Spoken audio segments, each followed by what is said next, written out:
50 years ago this week, something remarkable happened. 4 young men from Liverpool released a record that changed everything. Love, love me do. You know I love you. I was immediately struck by their music, their beat, and their sense of humour actually on stage. We never knew that that music was going to change the world's idea on what kids could do. 1962 changed my life completely. 1 minute I'm working at General Office just around the corner, next minute I'm in the hub of Beatlemania. And for some, there was a brief moment of fame. Love me do. It was John, Paul, George and Andy, me, not Ringo. This is the story of that momentous year. Beer cost 10 pence a pint, the average wage was £800 a year, and bread was 5 pence a loaf. Unemployment here was at record levels, and its youth had to make music a way out. 1962 was the year that literally everything changed for me. I started it as a 15-year-old schoolboy, only just 15 by the way, and ended it playing in one of the biggest groups in Liverpool. It's a year when a new generation at last had something to say, and Liverpool hummed to the beat of 300 pop groups and had a club called the Cavern, soon to become the centre of the pop universe.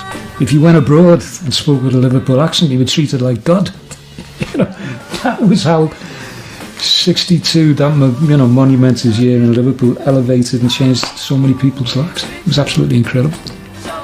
For the Beatles, it was a year of keeping secrets, a year of intrigue, tragedy, betrayal and ruthless ambition. Tonight we'll be finding out what happened, why it happened and why we should all be thankful for 1962.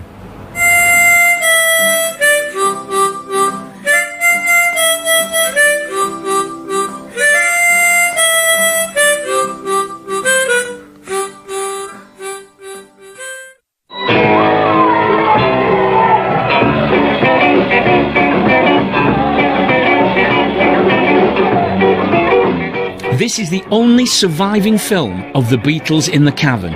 It's August 1962 and one of Ringo's earliest appearances with John, Paul and George. The Kings are in their castle and they're going down a storm.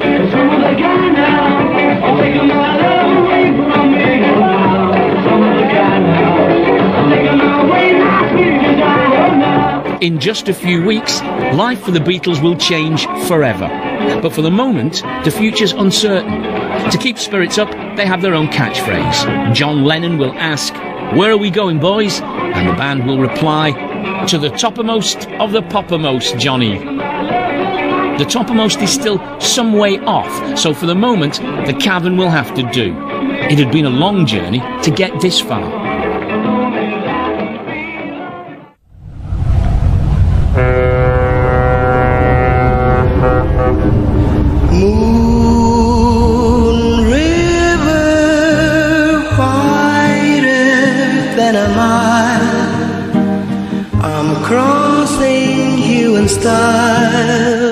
Moon River was the #1 song as 1962 dawned, and Liverpool was the world's #1 seaport.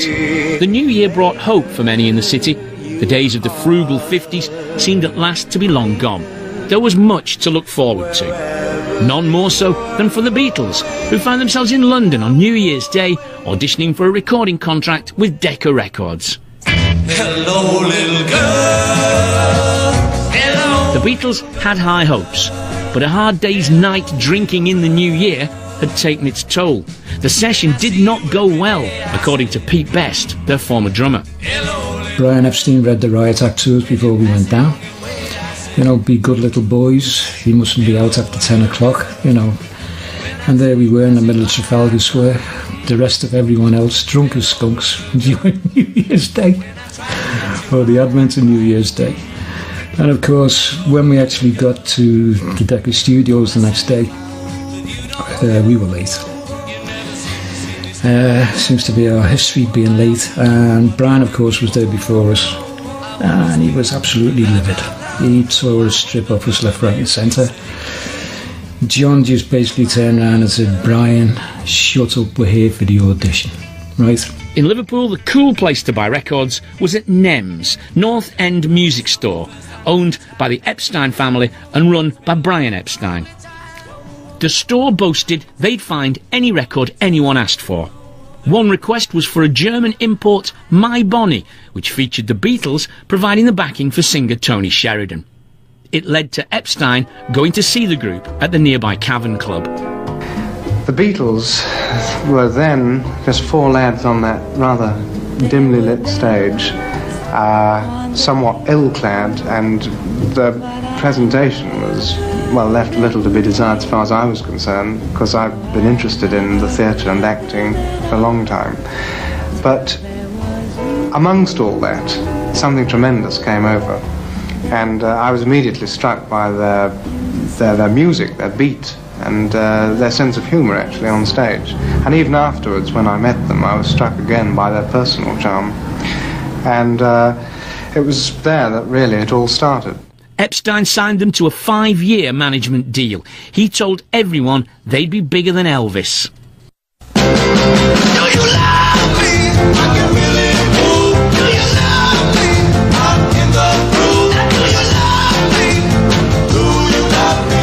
This is one of the most famous streets in the history of popular music. People come from all over the world to look and to listen, to get their photograph taken. 50 years ago, though, only a select few in Liverpool knew that this was the place to be.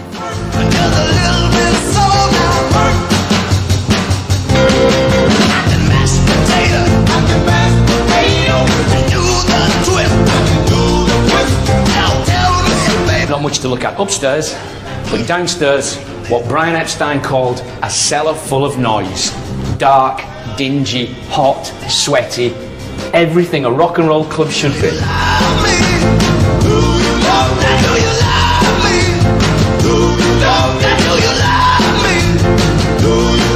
I think the Cavern was extremely important to the groups in Liverpool. One of the reasons was they had somewhere to practice after the lunchtime session.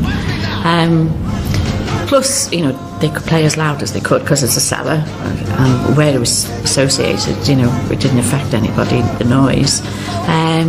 But there was also, like, the atmosphere in the Cavern itself. No other city has a club to match the Cavern. For the 300 or so groups in Liverpool at that time, it's the place to play. The club's influence on groups like Jerry and the Pacemakers, the Searchers, the Merseybeats, Swinging Blue Jeans and the Big Three is immense. The Beatles end up playing 292 times in this underground heaven. We won't quit! We won't quit! We won't. But up in the real world, Liverpool was a city in the grip of one of its worst unemployment crises. 30,000 men were out of work on Merseyside. This means there were 33 men for every job vacancy, more than double the national average. It was this lack of jobs, especially for young people, that helped create so many groups in the city. If you were young in 1962, music was the best escape route, even for those still at school. I saw the Beatles halfway through January that year, and I left school a couple of days later because I knew what I wanted to do. I started it as a 15-year-old schoolboy, only just 15 by the way, and ended it playing in one of the biggest groups in Liverpool, also playing on the same bill 2-3 times a week as the Beatles on the Cavern and various gigs around Liverpool. In Liverpool around that time, we had lots of clubs, youth clubs, and in the youth clubs they had boxing, the table tennis and whatever, football and music. So you either boxed or you played music, and we all had sense and we played music. I boxed for a few years and that was enough for me, so we thought, right, let's stick to the guitars, leave the boxing to the big boys. So you just formed bands, and there was hundreds of bands in Liverpool. Great rivalry. We were great rivals with the Beatles on stage. Off stage, best of mates. John was my best pal. But on stage, let's be better than them. Oh, there must be about 300 or so rock and roll groups in Liverpool. You've only got to mention Liverpool and all the fans start screaming and going wild. It's glamour. But I mean, when you weigh it up, it's rather ironic to think that there's about twice as many people on the dole here as anywhere else in the country. Yes, but it is a good thing, the fact that they are on the dole, insofar as they can spend all day practising. Whereas, if they had a normal job, they wouldn't be able to do that at all. Oh, in fact, one chap used to play with us. He was on and off the dole for about 5 years and all. But seriously, there's loads of vitality and talent ready to break out of Liverpool any time at all. See the way he walks down the street. That's the way he shuffles his feet. My always get up high when he goes walking by. He's my guy. The Beatles had more vitality than most. On stage, they exploded with energy. Trips to Hamburg, where they'd been playing 8 hours a night non-stop, had turned them into savage young Beatles, rampant and ready to rock and shock, dressed from head to toe in leather. We bought leather pants and we looked like 4 Gene Vincents, only a bit younger, I think. And that was it, you know, and we just kept the leather gear till Brian came along. It was the first thing Epstein changed. He put them in suits.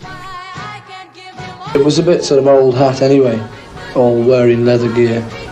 And we decided we didn't want to look sort of ridiculous, just going on, because more often than not, sort of too many people would laugh. It was just stupid. We didn't want to sort of appear as a gang of idiots. And Brian suggested that we just sort of wore ordinary suits. So we just got what we thought were quite good suits and just got rid of the leather gear. Decca Records weren't impressed by the Beatles in suits or leather. They turned down the chance to sign the group. The lines of rejection are recorded forever in infamy. Guitar groups are on the way out, and the Beatles have no future in the pop business.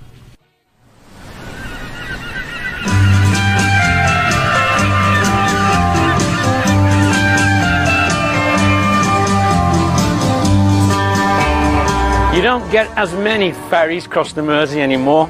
You don't get as much craft of any kind, really.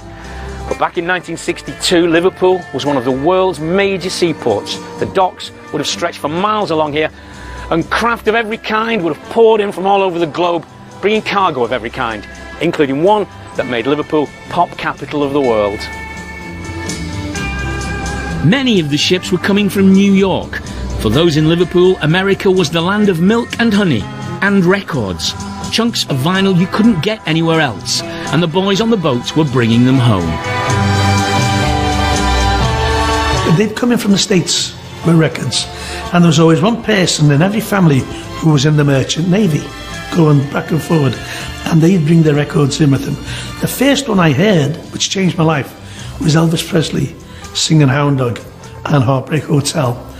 And I had a skiffle band, and when I heard it and heard the piano in it, I thought, I want a piano in the band.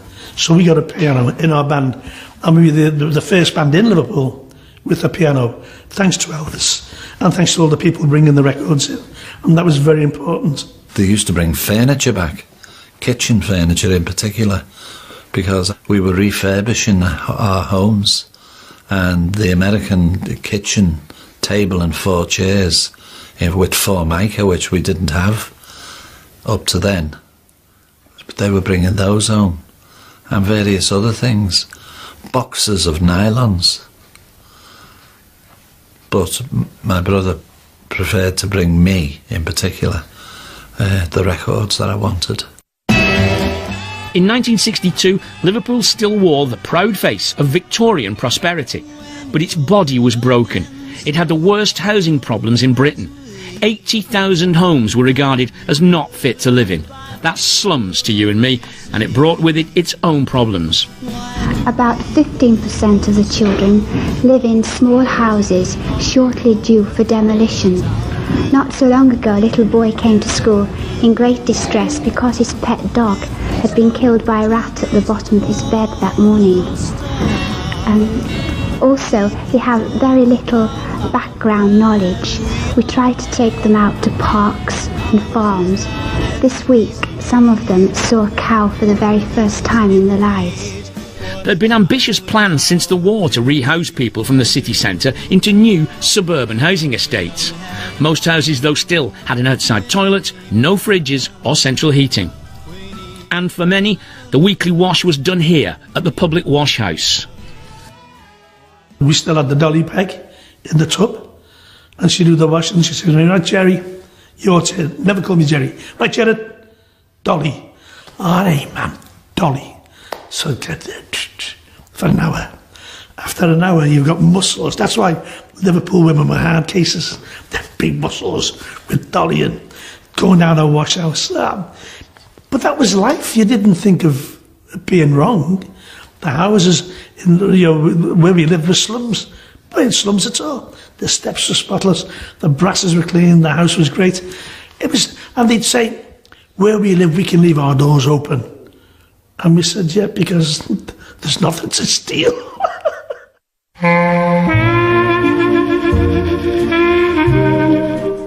This is the kitchen of a fairly typical Liverpudlian council house built just after the Second World War. So there's no microwave or dishwasher, obviously, but there's a twin tub, very smart, Belfast sink. It's a good example of the social housing of the day. But that's not the only reason the National Trust bought it. They bought it because this is the house Paul McCartney grew up in.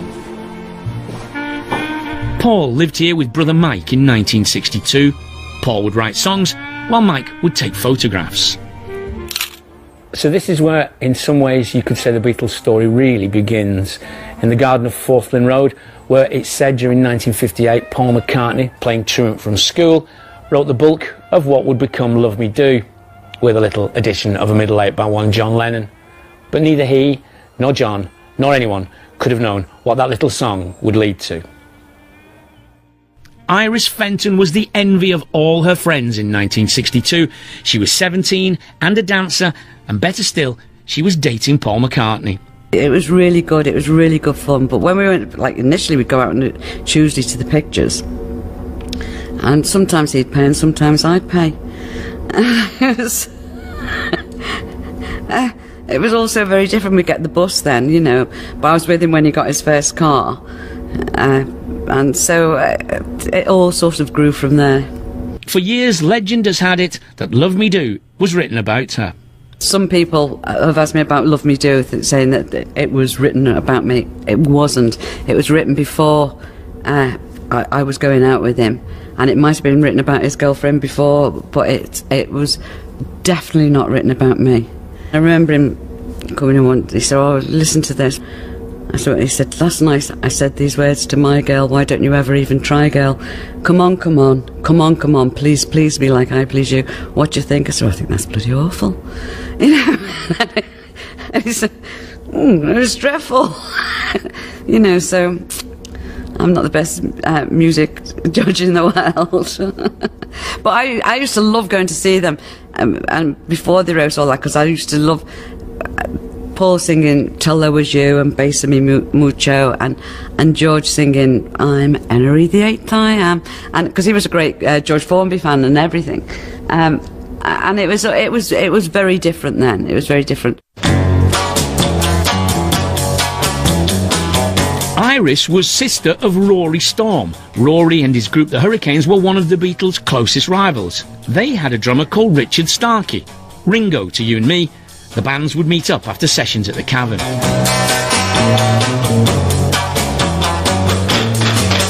Other night, whatever groups had been on the Cavern, they all used to come back to our house. It was called Stormsville. They called me Mum and Dad Ma and Pa Storm. Well, the Beatles used to call me Dad the Crusher, and they used to call me Mum Violent Vi. I've got no idea why. But everybody used to come back to our house. It was... Mum used to make chip bussies or cheese barn cakes and pots of tea, and we just used to laugh all night, and people used to be strumming guitars, and my dad would be in bed shouting, who's using my electricity and who's doing this, and next door would bang on the wall. But it was absolutely fantastic. Anyone who went to Stormsville, ask them and they'll say there wasn't a house like it. It wasn't quite the ferry across the Mersey when this arrived, but it sure was fun. Already practical, the hovercraft made its commercial bow as a ferry between Rhyl and Wallasey. and a crime show based at Kirby near Liverpool had the nation enthralled, and a new catchphrase was born. Does Edvictor want to be D? Z-cars reflected a key change in police policy towards crime in the 60s, the move away from bobbies on the beat into what became known as panda cars. For many communities, policing would never be the same.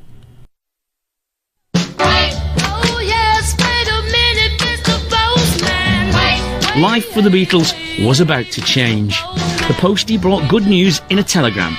Brian Epstein's hard work had paid off. EMI Records offered a recording deal on their small Parlophone label. George Martin would produce them. Martin had one reservation. He apparently told Epstein he wasn't happy with Pete Best's style of drumming, and he was likely to use a session drummer when they came to record. What happened next is a whodunit that could have come straight off a Z-car script. The sacking of Pete Best. Brian Epstein revealed in a diary entry in his book, A Cellar Full of Noise, "One night the three of them approached me and said, 'We want Pete out and Ringo in.' I decided that if the group were to remain happy, Pete Best must go." Epstein summoned Best to a meeting. I went in happy as Larry. You know, the last thing in my mind was, I was going to get kicked out the Beatles. And when I walked in, Brian was very agitated, flustered. He wasn't his normal, cool, calm, placid self. And he mumbled and basically talked round the subject for a couple of minutes. And then he basically turned around and said, "Pete, I really don't know how to turn around and tell you this. The boys want you out." And I think the key word was, it's already been arranged that Ringo will join the band on Saturday. And that was the bombshell. To me, it was like disbelief. It was like, hang on a moment, I'll wake up in a minute and this is all gone. Stuck for words, the bombshell had happened. I turned around and told Brian, I said, "What's the reason for it?" And he turned around and said, "They feel that Ringo's a better drummer." Which at that stage didn't make sense because I had the reputation of being one of the best drummers in Liverpool. Be quite honest, by the time I got back home again, I suppose the reality of the situation really hit me. And by the time I got to the front door and I was in a position to actually tell my mother Mona what had happened, I broke down in tears. And I think that spoke for itself. Mona turned around and said, "What's happened?" I turned around and said, "I've been dismissed from the Beatles." And that was it, really. Let there be love. Now, some say the 60s first started to swing back in August 1962, when birth control pills were finally licensed for use in Britain. Ironically, John Lennon's girlfriend Cynthia Powell became pregnant. They secretly married in what John called his shotgun wedding. In 1962, to have an illegitimate child was socially one of the worst things that could happen. It was all kept quiet, and a lot of those babies, they didn't keep, I know personally 3 or 4 babies, roughly that period as well, actually, 62, 63. Obviously it was looked upon as sinful to have a baby out of wedlock. And as John says, he did the right thing, marrying Cynthia. On September the 4th, 1962, the Beatles went into Abbey Road Studios to record with George Martin. It should have been the moment of triumph. It wasn't. To find out why, you have to travel to a small town near New York. It's here that Andy White now lives. He's 82 and was one of the world's top session drummers back in the 1960s. Pete Best had recorded the first version of Love Me Do back in June and had been replaced. But it turns out George Martin was also unhappy with Ringo's drumming. So the call went out to Andy to bring his drums to Abbey Road. They'd had Pete Best do, go at the songs, and then Ringo, and they didn't exactly know what was wrong, but it didn't feel right. Whether the drums were predominant enough, or he didn't do too much with the bass drum. In fact, Pete Best did hardly anything with the bass drum, and Ringo at that time, it wasn't too much of it. Whereas rock and roll really had the two things working, the bass and snare, you know, to get the proper effect. When he walked in, he says Ringo was standing there like a spare part. Someone gave him the tambourine to play, while Andy took over on drums. It was okay. He didn't really say anything, you know. In fact, I never hardly spoke to him. I said hello when we were introduced, and that was about it. We did 3 titles in the one morning. The first one we did was Love Me Do. And then we did P.S. I Love You. And we did a version of Please Please Me. So I did 3 titles that day. In 3 hours. Andy's brief brush with fame was rewarded with the grand payment of £5 for the session and 10 shillings to cover bringing his drums in.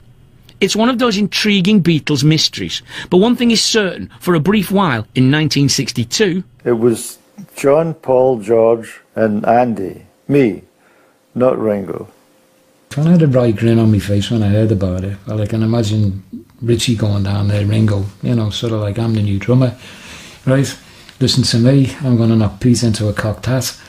Same thing happened to him, right? It was very much a case of, yeah, don't like what I'm hearing, so I'm going to get Andy White anyway.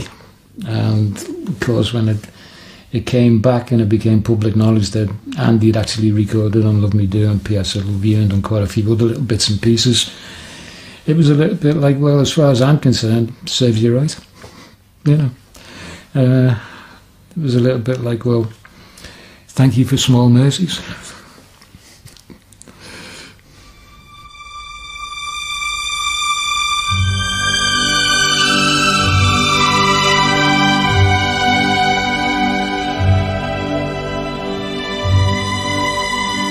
This is the living room where Paul would have listened to his dad, Jim McCartney's collection of records by the likes of David Whitfield and Mario Lanza and Mantovani.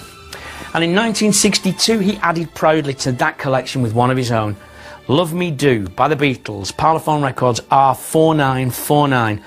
And after all the tears and heartache and intrigue, Brian Epstein was not going to let this not be a hit.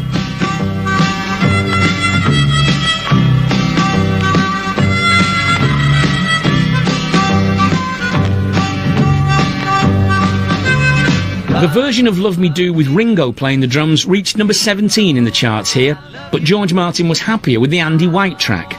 This was eventually released around the world and went to number 1 in America in 1964.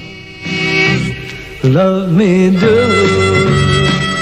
Whoa, love. It's all a bit of history now, an ordinary year that became a little bit extraordinary and started a wonderful legacy. Beatlemania was here to stay. Will we still be talking about them in another 50 years? I think so. But even the Beatles can't have known what they were starting back in Liverpool in 1962, or how long it would last, as they took us all on a journey to the toppermost of the poppermost. Love, love me do. You know I love you. I'll always be true. So please, love me do. Oh, love me do.